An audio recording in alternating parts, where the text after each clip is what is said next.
Good morning students. Hope आप सब बढ़िया होंगे। मैं भी बढ़िया हूँ।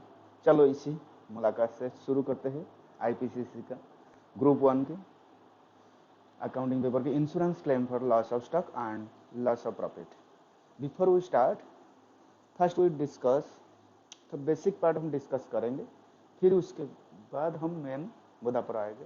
थोड़ा बेसिक अकाउंटिंग कैसे होते हैं। चलो ज़्यादा देरी नहीं करना चाहिए। आप सबको मालूम होगा कि ट्रेडिंग अकाउंट के बारे में एक साइड पे आपका ओपनिंग स्टॉक, देन परचेज, और दूसरे साइड पे सेल्स, देन क्लोजिंग स्टॉक। ठीक है। फिर देखिए आपका उसमें निकल के आता है ग्रॉस प्रॉफिट और ग्रॉस लॉस।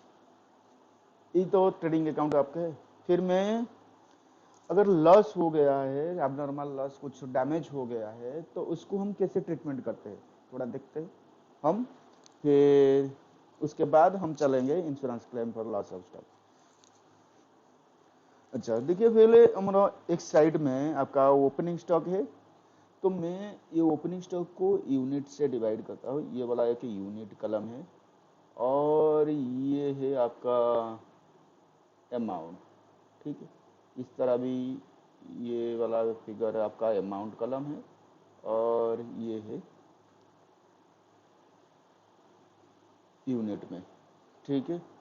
अभी चलते हैं। आपका सपोज आपका ओपनिंग का स्टॉक यूनिट था 10 यूनिट्स। फिर आपने परचेज किए 100 यूनिट। ठीक है। फिर यहाँ पे आपने सेल कर दिया सिर्फ 70 यूनिट का सेल कर लिया, तो आपका क्लोजिंग स्टॉक बचा है, कितना बचेगा? 110 माइनस 70 सेल हो गया, 30 स्टॉक बचेगा। मगर आपके पास सिर्फ बचा है कितना का? 30 यूनिट का स्टॉक बचा है। तो 10 यूनिट कहाँ चला गया? आपका लॉस हो गया, डैमेज हो गया। तो इधर साइड हम देखेंगे तो यहाँ पे 110 है। ठीक है। मगर यहाँ देखेंगे तो 100 है। ठीक है। यहाँ पे 100 है, मगर ये मैचिंग नहीं हो रहा है, तो उसे मैचिंग करना चाहिए। क्योंकि हम दिखाएंगे यहाँ पे 110 यूनिट का इनकम परचेज साइड में दिखाएंगे, एक्सपेंसेस साइड में 100 यूनिट दिखाएंगे, मगर यहाँ पे आपको 110 यूनिट का दिखाएंगे। तो कैसे होगा? तो हमको बराबर करना चाहिए। बराबर आइदर इस साइड में 10 जोड़ दो यहाँ, अदरवाइज यहाँ पे 10 घटा दो, तो बराबर भी हो जाएगा। अगर हम बराबर कर देंगे तो क्या मतलब आ जाएगा कि ये जो 17 यूनिट को हम सेल किए हैं, इसका प्रॉफिट एक्चुअल प्रॉफिट में आ जाएगा। जो 70 यूनिट को हम सेल्स कर दिए, तो उसका प्रॉफिट आ जाएगा। मगर हम जो यहाँ पे हटाएंगे नहीं, यहाँ पे 10 यूनिट को हटाएंगे नहीं, या इधर यहाँ पे 10 यूनिट जोड़ेंगे नहीं, तो हमारा यहाँ पे 80 यूनिट के ऊपर प्रॉफिट आ जाएगा। मगर हमको ये मालूम है कि एबनॉर्मल जो आइटम है वो पीएल का पार्ट बनता है, वो ट्रेडिंग का पार्ट नहीं बनता है, तो स्टॉक में इंक्लूड नहीं होता, तो इसको हमको हटाना चाहिए। ये सिर्फ यहाँ पे 70 यूनिट का प्रॉफिट निकालना चाहिए। तो इसी से तो हम यहाँ पे क्या करेंगे, इधर bye loss on fair 10 unit डाल देंगे, या माइनस कर देंगे परचेज से लॉस ऑन फेयर 10 यूनिट का। ठीक है। आइदर ये करेंगे और ये करेंगे, नहीं तो एक साथ दोनों करेंगे। यहां से घटाएंगे, यहाँ पे डाल देंगे, तो गलत हो जाएगा। तो यहाँ पे आइदर हटाएंगे और यहाँ पे जोड़ देंगे, तो यह क्या होगा कि यहाँ पे भी 110 यूनिट का आ गया। अगर ये मेथड फॉलो करेंगे, परचेस से हटाएंगे, ये 100 हो जाएगा, ये वाला हिस्सा आपका 100 हो जाएगा, और ये भी 100 आपका हो जाएगा। नहीं तो यहाँ पे 10 डालने से आपका ये 110 हो जाएगा, तो दूसरे साइड भी 110 आपका हो जाएगा। ठीक है। तो अभी हमारा तो क्या हो गया ना, इस 70 यूनिट का आपका 70 यूनिट का आपका चला आया प्रॉफिट। अगर हम प्राइस में देखेंगे, suppose opening stock 2 unit 2 rupees है एक की, तो हमको 20 रुपीज का स्टॉक था, फिर परचेज किया है 2 रुपीज में, तो 200 हो गया। ठीक है, यहाँ पे हम सपोज सेल किए 4 रुपीज में, तो 4 रुपीज में सेल करने से 280 हो गया। ठीक है, ये आपका आ गया 280 रुपीज। अगर क्लोजिंग स्टॉक को दो कस्ट में वैल्यूएशन करते हैं तो 30 इंटू 2 इज इक्वल टू आपका आ गया 30 इंटू 2 इज इक्वल टू आपका आ गया 60 रुपीज। ये वाला आपका टोटल में हो गया 28, सपोज मान लो आपका टोटल में हो गया 340। ठीक है, तो यहाँ पे भी 340 आएगा, थोड़ा समझ लो। फिर ये आपका प्रॉफिट कितना आ जाएगा, ठीक है, 340 माइनस 220, ये आपका आ गया 120 प्रॉफिट। मगर ये जो आ गया 120 प्रॉफिट, ये कितने यूनिट के ऊपर आ गया आपका, ये आपका कितना यूनिट के ऊपर आ गया, 70 या 80? ठीक है, आपका ये 70 और 70 प्लस लस 10 को का सेटअप होके 120 आ गया। अगर हमारे 70 के ऊपर 120 प्रॉफिट आना चाहिए था तो 140 आना चाहिए था, मगर यहाँ पे आ गया। तो हम कहाँ गलती किए कि यहाँ पे लस नहीं डाले 2 रुपीज का, मतलब 20 रुपीज। तो यहाँ से डालने से क्या हो जाएगा आपकी, ये आपका आ जाएगा 100 280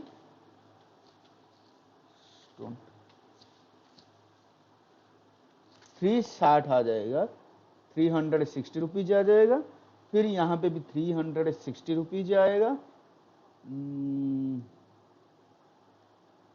यहाँ पे भी 360 आ जाएगा। ठीक है, फिर यहाँ पे आपका आ जाएगा, ये तो छोड़ो, इधर यहाँ ले गए या यहाँ पे लेस करके दिखाएंगे, 200 रुपीज से लेस करके दिखाएंगे। क्या 10 बिट्टा 2 इज इक्वल टू 20 रुपीज, तो 180 वो भी आ जाएगा एक साथ। तो आपका फाइनली प्रॉफिट आ जाएगा कितने का, 140 रुपीज का प्रॉफिट आ जाएगा। ये 140 कहाँ से आया, कहेंगे 360 माइनस 220 इज इक्वल टू 140, आपका प्रॉफिट आ गया। तो 140 कहाँ से आया, इसका 2 रुपीज के कॉस्ट प्राइस आपका है 2 रुपीज में, आपका कॉस्ट प्राइस 2 रुपीज का है, और आपने सेल किया 4 रुपीज में, तो एक का प्रॉफिट आ गया 2 रुपीज। ठीक है, 70 रुपया का सेल हुआ है, तो 70 यूनिट के 2 रुपीज के हिसाब से 140 रुपीज आपका प्रॉफिट हो गया। ठीक है, मुझे लगता है कि आप सब क्लियर है, मैं तो रिपीट नहीं कर पाऊंगा, ये तो आपका समर रिव्यू जस्ट है, आपका समरी वीडियो है। मैं डिटेल क्लास में इस दोबारा डिस्कस करने से आपका टाइम ज्यादा वेस्ट होगा, मेरा भी टाइम है, आपके लिए भी कीमत है, मेरे लिए भी कीमत है। ठीक है, फिर हम नेक्स्ट स्टेप पे चलते हैं। तो ये जो आपका लॉस हो गया उसको हम क्या किए कि वो निकाल दिए। ठीक है, 20 रुपये को निकाल दिए, मगर वो जो पॉकेट से हमने तो 100 यूनिट का परचेज किए थे और 10 यूनिट का परचेज हमारे पास परचेज हुआ था पहले से, तो हमारे पास कितना हो गया, 110 यूनिट का परचेज किए थे, मगर 10 यूनिट तो लॉस हो गया, पूरा फायर में लॉस हो गया, यार एक्सीडेंट में लॉस हो गया, और कुछ भी में लॉस हो गया। तो वो 10 रुपीज के लिए तो हम तो पेमेंट किए थे ना, तो उसका भी तो लॉस हो गया। तो वो लॉस को कैसे करेंगे, हम क्या करते हैं, वो जो लॉस हो गया ना ग्रॉस प्रॉफिट को ट्रांसफर करते हैं पीएल अकाउंट में। फिर ये जो लॉस हो गया है वो लॉस को हम क्या करते हैं ना, वो एबनॉर्मल तो आइटम है तो उसको हम पीएल में डाल देते हैं, लॉस एंड फेयर। ठीक है,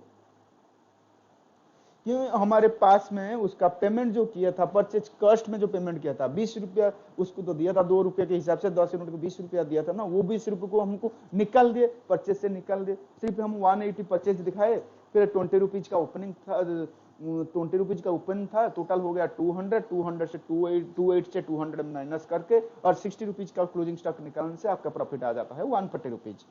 ठीक है, मगर हमारे पास अभी लॉस हो गया है जो ₹20, हम डाल देते हैं क्या, पीएल में, क्योंकि ये वाला पीएल में चार्ज कर लेते हैं क्योंकि ये अब नॉर्मल आइटम है। ठीक, तो नेक्स्ट स्टेप चलते हैं। तो हम देखेंगे तो अकाउंटिंग एंट्री क्या करेंगे, पहले हम ट्रेडिंग अकाउंट से निकालेंगे वो लॉस ऑफ स्टॉक। क्या करेंगे ना, loss on stock account debited by loss on fire account debited to trading account और परचेज अकाउंट। आइदर दोनों मेथड बताया कि ये वाला हिस्सा इसमें कर सकते हो और इसमें भी कर सकते हो, आइदर इस साइड में और इस साइड में कर सकते हो। तो इसलिए आपका loss on stock account debited to trading account either और परचेज अकाउंट। देन जो लॉस हो गया उसे ट्रांसफर कर देते हैं पीएल अकाउंट को, लॉस ऑन फेयर अकाउंट को क्रेडिट करके पीएल अकाउंट डेबिट कर लेते हैं। तो ये वाला जर्नल एंट्री आपका इसी हिसाब से हो गया। आप चाहो तो एक बार उसे पढ़ करके देख सकते हो। Loss on fire account debited to trading account और purchase account. Second, profit and loss account debited to loss on stock on fire account. और बस ये आपका एंट्री हो गया। अगर आपका एंट्री में भी थोड़ा डेबिट क्रेडिट में प्रॉब्लम है तो इसके लिए मैं एक अलग से वीडियो लूंगा जिसमें हम कंस्ट्रक्ट डेवलप करेंगे कि किसको डेबिट करना चाहिए, कैसे डेबिट होता है क्रेडिट, तो आपका कोई प्रॉब्लम नहीं रहेगा कि डेबिट और क्रेडिट में कौन सा डेबिट होना चाहिए कौन सा क्रेडिट होना चाहिए। तो अभी हम वो वाला पार्ट में थोड़ा और मॉडिफिकेशन करते हैं। जो आपका लॉस हो गया था ₹20, उसको समझ लेते हैं कि 20,000 रुपीज का लॉस हो गया था। ठीक है, वो ₹20 छोटा सा अमाउंट था, तो अभी हम 20,000 के हिसाब से कर दिया कि 20,000 अमाउंट का आपका लॉस ऑन फेयर हो गया था। ठीक है, आप क्या करोगे ना, ट्रेडिंग अकाउंट से क्रेडिट साइड में डाल दोगे कि आपका 20,000, फिर पीएल में डाल दोगे 20,000 कि लॉस हो गया है, वो पकड़ से गया था तो हम डाल देंगे। मगर आपसे पूरा का पूरा जो पकड़ में गया था उसमें कुछ वापस आ गया, कहां से, आपने इंश्योरेंस लिए थे तो इंश्योरेंस कंपनी से वापस आ गया, तो हम क्या करेंगे, तो वो तो 20,000 में पूरा का पूरा लॉस नहीं होगा, तो जितना लॉस होगा वहां आप डाल दो पीएल में, और जितना मिलेगा आपको आइदर बैंक अकाउंट को डेबिट कर लोगे, बैंक को बढ़ा देगा, अगर मिला नहीं बाद में मिलेगा तो इंश्योरेंस कंपनी को डेबिट कर लोगे। ठीक है, फिर हमें एंट्री क्या पास करेंगे, general entry loss on fire account debited, वो 20,000 तो करेंगे, फिर परचेज अकाउंट या ट्रेडिंग अकाउंट को क्रेडिट करें 20,000 बस। फिर उसके बाद जो इंश्योरेंस क्लेम से मिलेगा इंश्योरेंस कंपनी से, इंश्योरेंस कंपनी को डेबिट करेंगे to loss on stock fire 12,000। Balance जो बचा चार्ज कर देंगे पीएल अकाउंट को, PL account debited to loss on fire. और हम कंबाइन में कर सकते हैं, profit loss account debited 8,000, insurance company account to profit and loss account 8,000, insurance company account 12,000, then loss on fire account 20,000 बस। तो यह आपका एंट्री हो गया लॉस ऑन स्टॉक और लॉस ऑन फेयर। जो लॉस हो गया था, जो इंश्योरेंस कंपनी ये 12,000 बियर किया है, तो वो कैसे कैलकुलेट किया कि वो 12,000 बियर करेगा, वो कैसे मालूम चला, तो उसके ही नेक्स्ट स्टेप आपका है loss on insurance claim for loss of stock और लॉस ऑफ प्रॉफिट और कॉम्बिनेशन। ये जो फैक्ट है ना, इसमें हम कैलकुलेट करेंगे कि इंश्योरेंस कंपनी कितना अमाउंट बियर करेगा, वो कैसे बियर करता है, वो कैसे कैलकुलेशन करता है, तो लॉस ऑफ स्टॉक और लॉस ऑफ, अच्छा दोनों पार्ट है, लॉस ऑफ स्टॉक और लॉस ऑफ प्रॉफिट, वो दोनों के क्या है, लॉस ऑफ स्टॉक तो समझ में आएगा, लॉस ऑफ प्रॉफिट कैसे समझ में आएगा। अच्छा देखिए, ये आपका एक टाइमलाइन है, ये आपका एक टाइमलाइन है, टाइमलाइन हम खींचते हैं यहां पे। अच्छा, तो यहां पे आपका लॉस हो गया, ठीक है, यहाँ पे आपका बिजनेस में फायर लगा, तो यहाँ पे स्टॉक था आपका, कुछ स्टॉक था 20,000 रुपीज का, ठीक है, तो यहाँ पे लॉस हो गया, ये वाला अभी आग लगा है, तो स्टॉक जो पड़ा था हमारा बिजनेस में वो लॉस हो गया, वो तो समझ में आता है, जो लॉस ऑफ स्टॉक आपका वो हम बताते हैं कि लॉस ऑफ स्टॉक है। मगर लॉस ऑफ प्रॉफिट क्या है, अगर यहाँ पे बिजनेस में आपका ये आग लगा है, थोड़ी ना ये आग लगने से क्या आप आज आग लगा कल से बिजनेस शुरू कर दोगे, नहीं तो करोगे।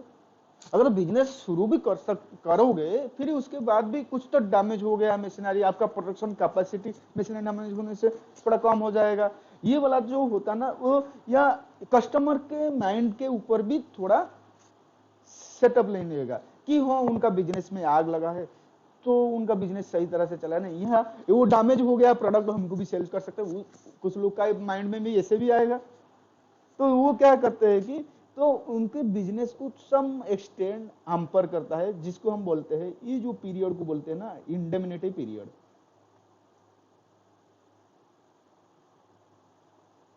इंडेमनिटी पीरियड, ये वाला पीरियड को हम बोलते हैं इंडेमनिटी पीरियड, जहां पे आपका बिजनेस यहां से नॉर्मलाइज हो जाता है, जैसे चलना चाहिए यहां से चलता है। ये जो पीरियड का आपका जो प्रॉफिट लॉस हुआ है, ये जो प्रॉफिट को हम कैलकुलेट करते हैं और बोलते हैं loss of profit, loss of profit due to fire. आपका समझ में आ गया, लॉस ऑफ प्रॉफिट। तो ये भी कैलकुलेट हम करेंगे, वो भी, इसका भी ये जो पोर्शन हो जो लॉस हुआ ना, उसको भी हम इंश्योरेंस कर सकते हैं और इंश्योरेंस कंपनी से वापस लाते हैं। जैसे ही स्टॉक को लाते हैं तो इसे ही इंश्योरेंस कंपनी से वो वाला फिगर भी वापस ले आते हैं। ठीक, तो इसलिए हम क्या किए कि ये जो इंश्योरेंस क्लेम पर आपका दिया है, loss of stock, loss of profit, उसको हम तीनों हिस्से में डिवाइड कर दिए। कैसे ना, एक हम डिस्कस करेंगे लॉस ऑफ प्रॉफिट, फिर डिस्कस करेंगे लॉस ऑफ प्रॉफिट के बारे में, सॉरी पहले डिस्कस करेंगे लॉस ऑफ स्टॉक, जिसको हम पार्ट 1 में लेंगे, और एक दूसरे बाद पार्ट 2 में हम डिस्कस करेंगे लॉस ऑफ प्रॉफिट के बारे में। फिर एक बिजनेस में वो दोनों को मिला के एक शॉर्ट आउट करेंगे प्रॉब्लम से, जिसको हम पार्ट 3 में डिवाइड करेंगे। वो दोनों को कॉम्बिनेशन लेके एक बिजनेस में पार लगा है, उसके लॉस ऑफ स्टॉक और लॉस ऑफ प्रॉफिट दोनों को कंबाइन करके एक निकालेंगे। फिर देरी किसी बात की, चलते हैं आगे। तो आपको समझ में आ गया कि loss consequential, loss consequential to the loss of stock is also insure. मतलब आपका लॉस कॉन्सिक्वेंशियल लॉस, मतलब लॉस को अगर हो गया है बिजनेस में, फिर जो लॉस होता है फायर लगने से, उसको भी हम लॉस को सेटअप कर सकते हैं, उसको बोलते हैं कॉन्सिक्वेंशियल लॉस। और क्लेम, उसको भी हम इंश्योरेंस करके क्लेम कर सकते हैं, लॉस ऑफ लॉस और लॉस ऑफ स्टॉक। ठीक है, नाउ फिर हम दोबारा ट्रेडिंग अकाउंट को आते हैं कि हम कैसे निकालेंगे उस दिन का स्टॉक, जिस दिन में फायर हुआ है, इस दिन में फायर लगा है आपका, तो इस दिन में हम स्टॉक कैसे निकालेंगे। तो कैसे निकालेंगे, इसलिए हम ट्रेडिंग अकाउंट उस दिन का डेट ऑन फायर के ऊपर हम ट्रेडिंग अकाउंट बनाएंगे, जिसका नाम रखेंगे ट्रेडिंग अकाउंट। तो नहीं दे सकते क्योंकि उस टाइम पे हम ट्रेडिंग अकाउंट नहीं बनाते हैं ऑब्वियसली, तो इसलिए उसका एक नया नाम देते हैं, जिसका नाम है मेमोरेंडम,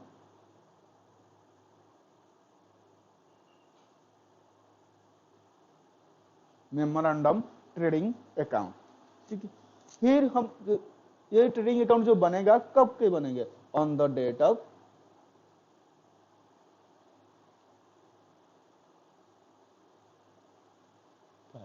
ठीक,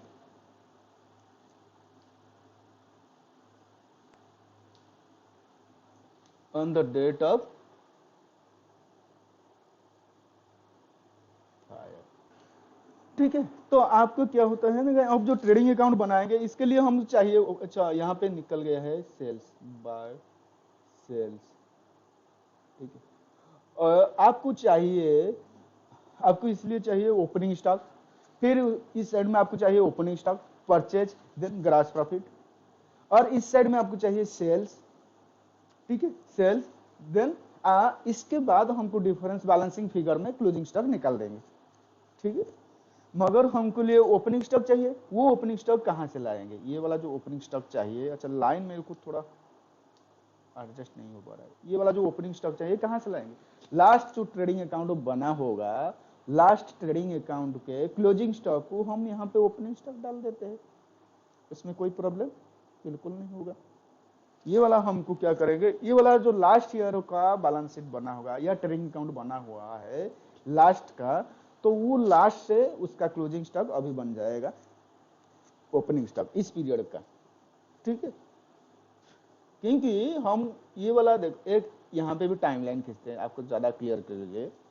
हमारा हमारे यहाँ पे लगा है फायर, ठीक है। हम एक डेट देते हैं 20 मई को दे देते हैं डेट, 20 मई 2021 में आग लगा है, ठीक है। तो हमारा नॉर्मली हम जनवरी 1 जनवरी 2020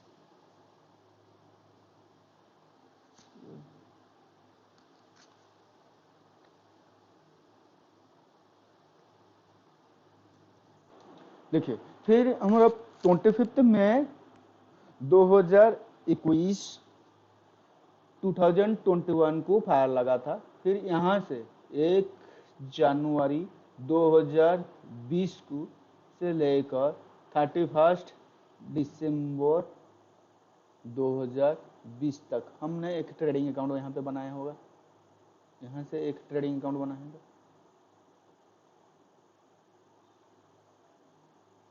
और यहाँ से हम बनाएंगे ट्रेडिंग अकाउंट कहाँ तक, ये वाला एक बनाना था यहाँ से 31 दिसंबर 2021। हम मान लेते हैं कि आपका ईयर वाइज आपका ट्रेडिंग अकाउंट बनता है। तो 31 दिसंबर 2021 को आपका ट्रेडिंग अकाउंट बनना चाहिए था, मगर यहाँ पे जो फायर लगा है वहां पे तो ट्रेडिंग अकाउंट नहीं बनाएगा ना, तो इसलिए हम क्या बनाते हैं, मेमोरेंडम ट्रेडिंग अकाउंट। तो यहाँ जो पीरियड है ना, ये पीरियड का हम एक ट्रेडिंग अकाउंट बनाते हैं। ये जो पीरियड है आपका, ये वाला पीरियड का हम ये जो ट्रेडिंग अकाउंट बनाते हैं उसको हम मेमोरेंडम ट्रेडिंग अकाउंट कहते हैं। तो इस डेट में जो बना था ट्रेडिंग अकाउंट का, ये जो ट्रेडिंग अकाउंट यहाँ पे बना था ना, ये वाला ट्रेडिंग अकाउंट, ये इस डेट में जो ट्रेडिंग अकाउंट बनता है उसका जो क्लोजिंग स्टॉक था वो इस पीरियड का ओपनिंग स्टॉक बन जाएगा, ठीक है। अभी चलते हैं हमारा मेन मुद्दा पर। तो हमको मिल गया ओपनिंग स्टॉक, फिर कहां से आएगा परचेज, ठीक। परचेज कहां से निकालेंगे, ठीक है। परचेज हमारे जो पास कुछ रिकॉर्ड बचा होगा या रिकॉर्ड नहीं बचा है तो हमारे पास जो सप्लायर है ना, उनसे पूछ सकते हैं कि भाई हमारा यहाँ पे आग लग गया है, तो आप थोड़ा हमको बता देंगे हमारे आपने आपसे हम कितना परचेज किए हैं, तो वो थोड़ा हमको बता देंगे, वो भी बता सकते हैं। नहीं तो हमारा जो स्टैट्यूट में रिटर्न किया है, सपोज जीएसटी में रिटर्न फाइलिंग कहता है, वो मंथली रिटर्न जाता है कि परचेज कितना कितनी का अपने टोटल परचेज इतना को है, वो वाला हम वहां से भी निकाल सकते हैं और सप्लायर से भी निकल सकते हैं, या कुछ रिकॉर्ड्स अगर मिला हमको उसमें भी हम निकाल सकते हैं ये वाला। तो हमको परचेज में कोई दिक्कत नहीं आएगा, बोलो दिक्कत नहीं आएगा, बिल्कुल। फिर उसी तरह सेल्स में भी कस्टमर से निकाल सकते हैं, रिटर्न जीएसटी रिटर्न से निकल सकते हैं, या कुछ रिकॉर्ड में निकल सकते हैं, या अंदाज में भी। अगर कुछ नहीं मिला, आपको बोलोगे नहीं हमको कस्टमर ने बताया नहीं, कस्टमर कहाँ कहाँ दूर से आए थे, तो कहाँ कहाँ बेचे थे, क्या सेल हुआ था, वो आ गया सेल करके। फिर जो भी हमको समझ में आता है कि हाँ ये इतना सेल आया है, तो उसको हम डाल देते हैं। फिर आपका क्या करते हैं, यहाँ पे ग्रॉस, क्यों हमको ये वाला चाहिए क्लोजिंग स्टॉक, उस दिन में स्टॉक कितने था, तो हमको इसलिए ग्रॉस प्रॉफिट भी चाहिए। तो ये ग्रॉस प्रॉफिट कहां से लाएंगे, तो क्या करेंगे, आपका जो लास्ट ट्रेडिंग अकाउंट बनाया था ना, वो वाला जो ट्रेडिंग अकाउंट एक्चुअल में बना था, उसमें ग्रॉस प्रॉफिट कितना था, वो ग्रॉस प्रॉफिट को हम डिवाइड करेंगे सेल्स के हिसाब से, तो उसका ग्रॉस प्रॉफिट रेशियो निकल जाएगा। तो वो ग्रॉस प्रॉफिट जो रेशियो आ गया सेल्स के ऊपर कितना, तो उस सेल्स के ऊपर ये वाला सेल्स को हम डाल देंगे, इस सेल के ऊपर वो ग्रॉस प्रॉफिट रेशियो को अप्लाई करने से आपका आ जाएगा क्या, ग्रॉस प्रॉफिट। मगर हम उसमें साथ एक ग्रॉस प्रॉफिट में नॉर्मल डाला है, क्यों डाला है, हम तो ग्रॉस प्रॉफिट जीपी रेशियो नहीं लिखा है, नॉर्मल जीपी रेशियो लिखा है। मतलब ये पे जो हम ग्रॉस प्रॉफिट रेशियो इस पीरियड में डालोगे, इस पीरियड में जो ग्रॉस प्रॉफिट है ना, ये जो ग्रॉस प्रॉफिट है ये वाला, सपोज ये इतना का अमाउंट का ग्रॉस प्रॉफिट है, ये जो पीरियड का ग्रॉस प्रॉफिट है इसमें कुछ शायद एबनॉर्मल आइटम छुपा होगा, जो एबनॉर्मल आइटम के उस कारण वो उसका ग्रॉस प्रॉफिट थोड़ा कम अप डाउन हो गया होगा। मगर वो जो एबनॉर्मल आइटम उस साल हुआ था वो इस साल हुआ है, इसका कोई गारंटी नहीं है। तो इसलिए क्या करेंगे कि वो वाला एबनॉर्मल आइटम को निकाल देंगे, यहां से निकालने से क्या होगा कि नॉर्मल ग्रॉस प्रॉफिट आ जाएगा। तो नॉर्मल ग्रॉस प्रॉफिट से हम क्या करेंगे, नॉर्मल ग्रॉस प्रॉफिट रेशियो निकालेंगे, फिर उसके बाद इसके ऊपर हम नॉर्मल ग्रॉस प्रॉफिट को रेशियो से नॉर्मल प्रॉफिट निकालेंगे। फिर क्या करेंगे, तो अगर इस साल कुछ अब नॉर्मल हुआ है तो नॉर्मल को एडजस्ट कर लेंगे, क्योंकि उसका अबनॉर्मल पिछले साल का अबनॉर्मल, पिछले साल का अबनॉर्मल इस साल का वही अबनॉर्मल होगा, वो मतलब नहीं। अबनॉर्मल तो अबनॉर्मल नहीं तो नॉर्मल हो जाता है वो, अगर उस साल होता है फिर अगले साल होगा तो वो नॉर्मल हो जाएगा, मगर वो पिछले साल हुआ था इस साल होगा वो मतलब नहीं, वो दूसरी तरफ से आएगा कुछ अब नॉर्मल। तो हम क्या करेंगे, नॉर्मल प्रॉफिट लाएंगे, नॉर्मल प्रॉफिट से हम इस साल का अब नॉर्मल इस साल में एडजस्ट कर लेंगे, फिर हमारे पास ग्रॉस प्रॉफिट आ जाएगा। बोलो आएगा ही नहीं। तो फिर हम क्या करेंगे, इस साइड को टोटलिंग कर लेंगे, वो टोटलिंग करके जो फिगर आएगा फिर उसके बाद हमारे पास आ जाएगा ये भी, इस साइड में भी आपका टोटलिंग वो सेम भी आएगा, ठीक है, बड़ा डिस्टर्ब कर रहा है, तो ये भी ठीक से आएगा, उस तरह ही आएगा आपका ग्रॉस प्रॉफिट, ठीक है। तो आपका निकल के आ गया क्लोजिंग स्टॉक, बैलेंसिंग फिगर आपका क्लोजिंग स्टॉक हो गया। अभी वो क्वेश्चन मार्क हटा गया, हट गया, तो अभी बैलेंसिंग फिगर में आपका आ गया क्लोजिंग स्टॉक, ठीक है। मुझे लगता है कि आपको सही तरह से समझ में आ गया। तो नहीं, थोड़ा हम क्विक रिव्यू ले लेते हैं। आपके पास चाहिए उस डेट का क्लोजिंग स्टॉक जिस डेट में फायर हुआ है, ठीक है, जिस डेट में आपको फायर हुआ है उस डेट का क्लोजिंग स्टॉक चाहिए। इसलिए आप क्या करते हैं ना, उस डेट के ऊपर उस डेट के दिन आप ट्रेडिंग अकाउंट बनाते हैं जिसका नाम देते हैं memorandum trading account on the date of fire, ठीक है। फिर उसके बाद आप ओपनिंग स्टॉक डालते हो लास्ट ईयर ट्रेडिंग अकाउंट में, लास्ट बना हुआ ट्रेडिंग अकाउंट से क्लोजिंग स्टॉक ला के यहाँ पे ओपनिंग स्टॉक डालते हैं। फिर परचेस डालते हो, फिर सेल्स निकाल के एस्टिमेट करके डालते हो, फिर निकाल के आ जाता है। फिर ग्रॉस प्रॉफिट वो सेल के ऊपर नॉर्मल ग्रॉस प्रॉफिट निकाल देते हो, ग्रॉस प्रॉफिट रेशियो के हेल्प मदद के बाद से आप क्या करते हो कि ग्रॉस प्रॉफिट निकाल लेते हो, फिर बैलेंसिंग करके क्लोजिंग स्टॉक ला जाते हो, ठीक है। अभी आपका क्या हुआ कि ये जो क्लोजिंग स्टॉक बच मिला है ना आपको, इसमें कुछ तक आपको मिलेगा, कहां से मिलेगा, आपको इस अमाउंट के कुछ हिस्से आपको मिल जाएगा सेल करके। वो तो पूरा डैमेज नहीं होगा ना, कुछ अगर बच गया है उससे आपको करंट मार्केट में बेच के कुछ मिल सकता है, या आप डायरेक्ट बेच सकते हो, और क्या कर सकते हो, कुछ मॉडिफिकेशन करने के कुछ एक्सपेंडिचर उसके ऊपर करके आपको मिल सकता है, उसको कुछ मार्केट वैल्यू मिल सकता है। तो उसको हम एस्टिमेट करते हैं कि इस जो स्टॉक बच गया है, कुछ स्टॉक डैमेज पूरी तरह से होने से कुछ बच गया है, उसका कुछ वैल्यू है, मार्केट का वैल्यू है। तो वो मार्केट वैल्यू को हम यहाँ से बोलते हैं कि सैल्वेज वैल्यू, स्टॉक लिखा है वो वाला वैल्यू हो जाएगा। जो सैल्वेज स्टॉक बच गया है उसको हम सैल्वेज वैल्यू, उसका कि सैल्वेज स्टॉक का सैल्वेज वैल्यू निकालते हैं, ठीक है। तो यहाँ पे मैं लिखा है कि how much can be made saleable after it is recondition is called salvage stock. कुछ रिकंडीशन होने के बाद कुछ डायरेक्ट भी मिल सकता है, थोड़ा कम रेट में बेच दो तो ले जाएंगे, वो तो कुछ तो मिलेगा मुफ्त में और थोड़ा कम में, तो कहां से आके ले जाएंगे, फिर उसी हिसाब से हमारा यहाँ पे क्या हो गया, कुछ मिल गया हमको, तो वह क्या करेंगे कि यहाँ से हम वो वाला अमाउंट को लेस कर देंगे। किसको, ये जो सैल्वेज स्टॉक है ना उसे हम लेस कर लेंगे, कहां से, क्लोजिंग स्टॉक से। लेस करने से आपका लॉस ऑफ स्टॉक हो गया। ये जो लॉस ऑफ स्टॉक हो गया उसको क्या करेगा ना, ये जो इंश्योरेंस कंपनी है ना, बड़ा चालाक है, बताऊंगा कैसे चालाक है, कहाँ घुस जाता है भाई। वो जो इंश्योरेंस क्लेम मिला ना, वो वाला क्या करेगा इंश्योरेंस कंपनी, इसको हमको दे देगा, मगर वो ज्यादा पूरा नहीं देगा, वो चालाक है, वो बताऊंगा बिल्कुल, ठीक है। तो वो को हम बोलते हैं लॉस ऑफ स्टॉक। थोड़ा हम देख लेते हैं आपका सैल्वेज स्टॉक का एंट्री क्या होगा। अच्छा, सैल्वेज स्टॉक का एंट्री भी मैं समझाता हूँ, थोड़ा मैंने क्लियर करने दीजिए।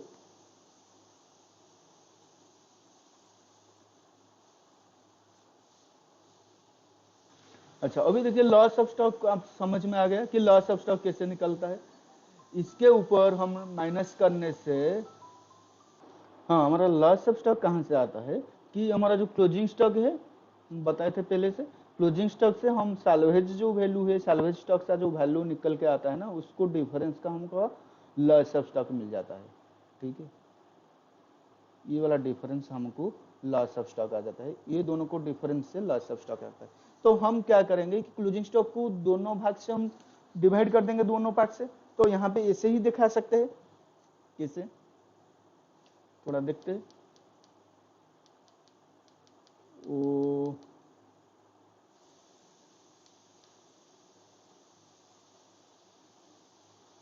ठीक है, हम कैसे देखेंगे, अगर ये क्लोजिंग स्टॉक को हम क्या करेंगे, मिटा देंगे।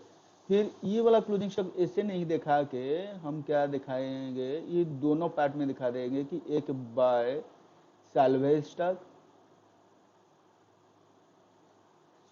मतलब जिसका स्टॉक में जितना हमने एस्टिमेट किया कि इतना हम मार्केट से हमको मिल जाएगा, तो वो वाला स्टॉक को हम यहाँ दिखाएंगे। फिर बाय लॉस ऑफ स्टॉक इधर दिखाएंगे। ठीक है, ये जो लॉस ऑफ स्टॉक हो गया है, यह क्या करेंगे कि हमको इंश्योरेंस कंपनी से इतना मिल जाएगा, मगर बताया था कि इतना वो देगा नहीं, थोड़ा गेम खेलेगा उसके ऊपर। ठीक है, फिर देखेंगे ये पूरा नहीं, मगर ये हमारा यह है कि ये जो दोनों को मिला के हम बोलते हैं कि उस डेट का, ये दोनों मिलके हमको बोलते हैं कि ये इस दिन का क्लोजिंग स्टॉक था। उसमें वो जो क्लोजिंग स्टॉक में कुछ हमको मिल जाएगा जिसको बोलते हैं साल्वेज, कुछ हमको मिलेगा नहीं, बिल्कुल डैमेज हो गया, वो इंश्योरेंस कंपनी से क्लेम करेगा, और ये उसको बोलते हैं हम लॉस ऑफ स्टॉक समझ। तो अभी हम साल्वेज स्टॉक का एंट्री देखेंगे, तो क्या होगा कि salvage stock account debited to trading account. फिर लॉस ऑफ स्टॉक कैसे निकालेंगे, वो तो समझ में आ गया, value of stock on the date of fire, मतलब closing stock, value of closing stock on the date of fire less salvage value, जितना साल्वेज मिल गया वो वाला साल्वेज स्टॉक, उसके बाद आपका मिल गया लॉस ऑफ स्टॉक ये। ठीक है, साल्वेज वैल्यू का ट्रीटमेंट कैसे होगा, अगर हम तो निकाल दिए एस्टिमेट करके वो वाला प्रॉफिट निकाल दिए, फिर मार्केट में जब सेल करेंगे तो क्या होगा, प्रॉफिट कैसे लॉस का ट्रीटमेंट होगा कि साल्वेज का स्टॉक हम इतना दिखाए थे, फिर रिकंडीशन करने के बाद इतना खर्च करने के बाद टोटल वैल्यू आपका इतना हो जाएगा, होने के बाद आपने सेल किया इस अमाउंट पे, और फाइनली आपका लॉस या प्रॉफिट वो पीएल को ट्रांसफर कर लेगा। या आपका स्टॉक दिखाया, उसको नॉर्मल सेल आपका ट्रेडिंग करने के बाद, ट्रेडिंग आपका करने के बाद जितना आपका ट्रेडिंग होने के बाद जो आ गया लॉस या प्रॉफिट, वो पीएल को डाल देंगे। ठीक है, अभी चलते हैं कि हम जो बताए थे कि वो इंश्योरेंस कंपनी पूरा नहीं देगा प्राइस, जितना हमारा लॉस ऑफ स्टॉक हुआ है, वो जो लॉस ऑफ स्टॉक हुआ है कि मालूम चला गया, मगर वो पूरा नहीं देगा, तो कितना देगा। ठीक है, तो वो जो अमाउंट देगा उसके पास एक वो दोनों तरह का एग्रीमेंट होता है, एक एवरेज क्लास के बेसिस और एक विदाउट एवरेज क्लास, ये दोनों में लिखा है, एक एवरेज क्लास एक विदाउट एवरेज क्लास। अगर हमारे पास अभी समझ लो कि वो एवरेज क्लास नहीं अप्लाई करता है, ठीक है, फिर हम क्या करेंगे कि जितना लॉस हुआ है हमारा रेस्ट्रिक्टेड टू पॉलिसी अमाउंट, हमने पॉलिसी लिया है कि 20,000 का पॉलिसी लिया है कि हमारे पास नॉर्मली 20,000 स्टॉक बचता है हमारा बिजनेस में, हम होल्ड करते हैं 20,000 का, तो 20,000 का पॉलिसी हमने लेके रखा है। ठीक, वो जो 20,000 पॉलिसी का जो लिया है, तो हमारे लॉस एक्चुअली में उस डेट को स्टॉक था 15,000, हमारे पास स्टॉक था 15,000 सम इंश्योर। केस 1 में डिस्कस कर रहा हूं, जिसमें आपने एवरेज क्लॉज नहीं अप्लाई करता है कि वो जो आप एग्रीमेंट करते हो ना इंश्योरेंस कंपनी के पास, उस यहाँ पे आपको एग्रीमेंट के साथ लिखा होगा कि एवरेज क्लॉज का कोई कंडीशन नहीं होता है। अगर लिखा होगा कि एवरेज क्लॉज के हिसाब से, एवरेज क्लॉज आपने एवरेज क्लॉज से है आपको कैलकुलेशन करा जाएगा लॉस ऑफ स्टॉक, तो एवरेज क्लॉज के हिसाब से होगा। अगर नहीं लिखा हुआ है एवरेज क्लॉज, तो आपका सम इंश्योर तो 20,000 के लिए है, तो फाइनली आपको वो कितना अमाउंट देगा, 15,000 ही देगा। क्योंकि रेस्ट्रिक्टेड टू सम इंश्योर, आपका तो स्टॉक है 15,000 का, डैमेज हुआ है तो हम इंश्योर हुए 20,000 तो है, तो इसलिए आपको पूरा का पूरा मिल जाएगा, रेस्ट्रिक्टेड टू 20,000 लिया है। फिर अगर आपके पास 20,000 का लॉस हुआ है और आपके पास 20,000 बच पड़ा है, ठीक, तो आपको भी वो 20,000 दे देगा, क्योंकि आपका जितना लॉस हुआ है सम एक्सटेंट उतना ही आपका। सपोज आपके पास 25,000 का स्टॉक था जो डैमेज हो गया, लॉस हो गया, मगर आपने इंश्योर किया था 20,000 में, तो आपको कितना मिलेगा? 20,000 मिलेगा, क्योंकि आपका लॉस हुआ है 25,000 मगर आपने इंश्योर किया था 20,000। मतलब आपको रिस्ट्रिक्टेड कर दिया जाएगा कि सम आपने कितने अमाउंट तक इंश्योर किया है। इसे हम अल्टरनेटिव वे से भी लिख सकते हैं, कि एक्चुअल लॉस कितना हुआ है, स्टॉक लॉस, और sum insured whichever is lower, by lower of, वो दोनों से हमको मिल जाएगा कि इसका हम डिफरेंट मीनिंग से बोल सकते हैं कि लोअर ऑफ एक्चुअल लॉस और सम इंश्योर, ठीक। अगर एवरेज क्लॉज आपका अप्लाई होता है, ठीक है, अगर एवरेज क्लॉज आपका अप्लाई होता है, ठीक है।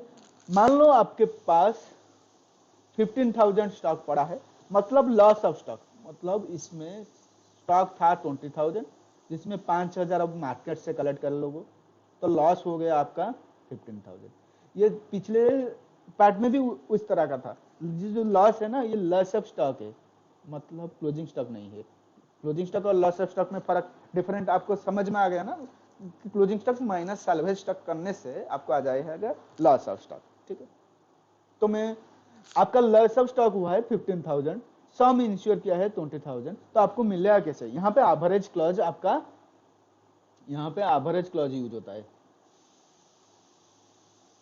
आपको मिलेगा कितना अमाउंट मिलेगा, ठीक है। तो आपको अगर लॉस ऑफ स्टॉक आपका सम इंश्योर से ज्यादा है तो आपको भी मिल जाएगा, उतना तक मिल जाएगा, 15,000 तक मिल जाएगा, आपको 15,000 मिल जाएगा, कोई प्रॉब्लम नहीं, आपको 15,000 मिल जाएगा। तो इसलिए मैं बता कि अगर एवरेज नो एवरेज कर या टोटल लॉस ही हो गया, आप सम इंश्योर किए हैं तो 15,000 पूरा मिल जाएगा। सेम थी उस तरह आपने लॉस ऑफ स्टॉक हुआ है 20,000, आपका सम इंश्योर हुआ है 20,000 का लॉस ऑफ स्टॉक, तो आपके पास था 25,000 था स्टॉक, क्लोजिंग स्टॉक, फिर 5,000 लॉस हुआ और 20,000 आ गया। यहां से क्या करेंगे आप? यहां से आपको एवरेज क्लॉज इस बार डालना चाहिए, क्योंकि आपके पास 25,000 का स्टॉक था मगर आपने इंश्योर किए हैं 20,000 का, ठीक है। तो इसलिए आपको एवरेज क्लॉज लगेगा। क्या लगेगा एवरेज क्लॉज ना? अमाउंट ऑफ क्लेम इसका लॉस ऑफ स्टॉक आपका हुआ 20,000, ठीक है, इनटू आपके पास स्टॉक था 25,000 का, आपने 25,000 का इंश्योर करना चाहिए था मगर किए कितने का? 20,000 का। ये जो लॉस ऑफ स्टॉक हुए 25,000 से सैल्वेज स्टॉक निकालने से ये लॉस ऑफ स्टॉक निकला है। तो इस क्लॉज से आपको आ जाएगा कितना लॉस वो क्लेम करेगा आपका, देखो 20,000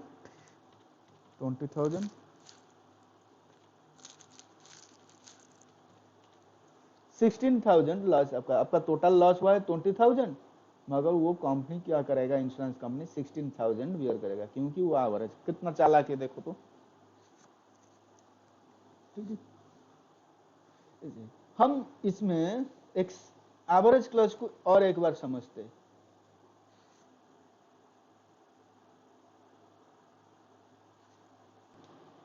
एवरेज क्लॉज को हम एक बार समझते हैं। हमको तीनों आइटम चाहिए, एक तो क्लोजिंग स्टॉक उस डेट में कितना था, और एक सैल्वेज स्टॉक जिसमें कुछ मिल सकता है, और एक इंश्योर सम इंश्योर इंश्योरेंस कितने के लिए है, वो सैल्वेज स्टॉक से वो निकाल देने से वो मिल जाएगा क्या, लॉस ऑफ स्टॉक, तो फाइनली हमको तीनों चाहिए, एक क्लोजिंग स्टॉक, उस डेट में स्टॉक कितना था, और फाइनली लास्ट ऑफ स्टॉक कितना हुआ, वो कैसे मिलेगा, साल्वेज स्टॉक निकालने से। फिर सम इंश्योर, कितने का सम आपने इंश्योर किए हैं।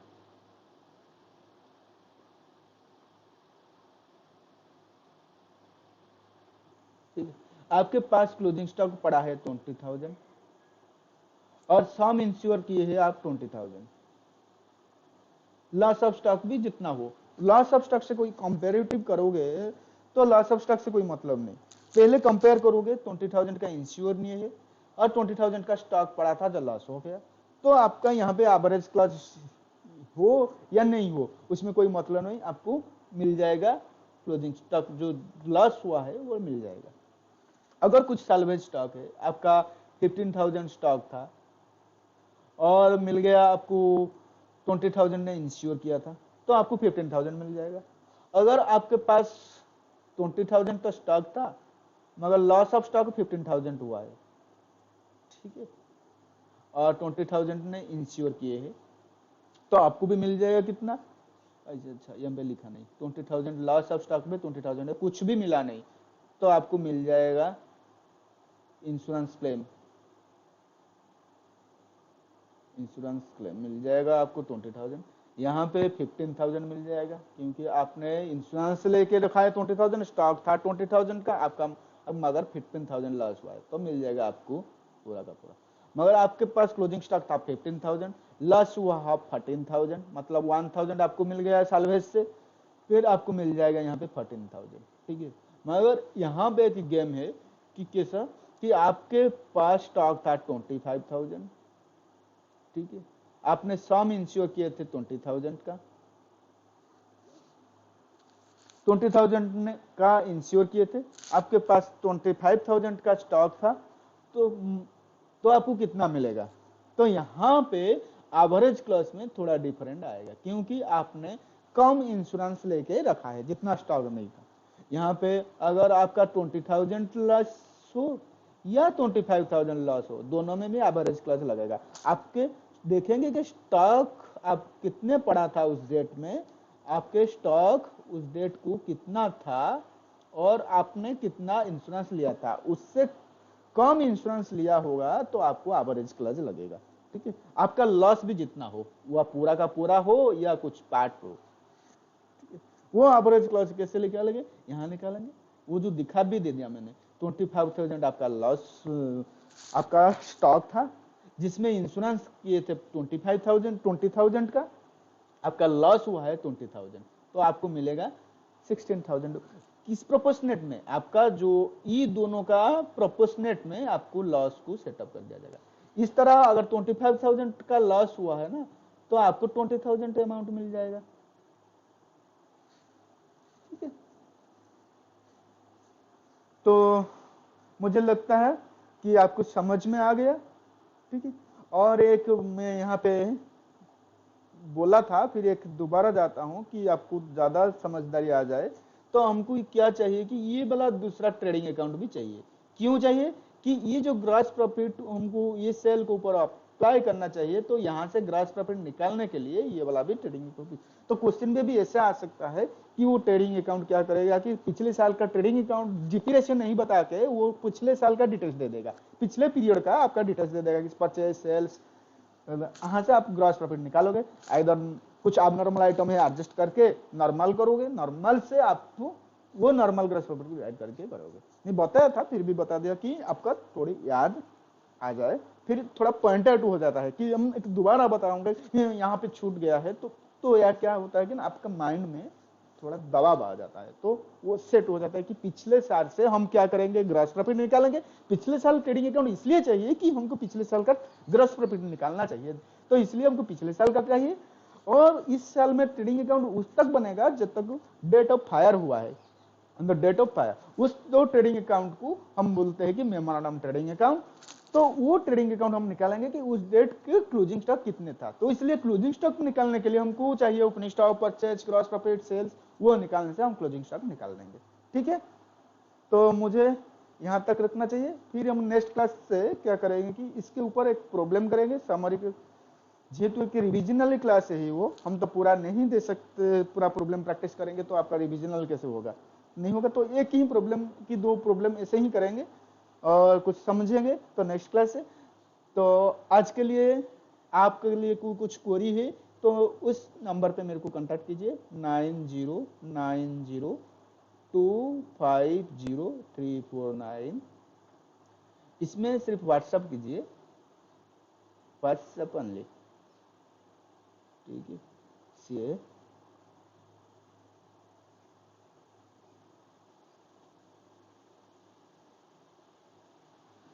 इस नंबर पे व्हाट्सअप कीजिए 909025 एनी क्वेरी, और कैसे आपको क्लास कैसे लगा, कुछ कमेंट देना हो तो इस नंबर पे आपको को व्हाट्सअप कीजिए। अच्छा कुछ चाहिए या आप कमेंट दे सकते हो, तो मेरे को भी खुश लगा कि हाँ मेरा मेहनत बेकार में नहीं गया, ठीक है। थोड़ा डिजाइन कर लेता हूँ, ठीक है। लास्ट टाइम तो ऐसे करेंगे, कुछ किया नहीं क्लास के बीच में, वाह वाह वाह, ठीक है ठीक है। मिलते हैं नेक्स्ट क्लास में, कोई डाउट है तो मेरे इस नंबर पे व्हाट्सअप कर सकते हो। Thank you, have a nice day.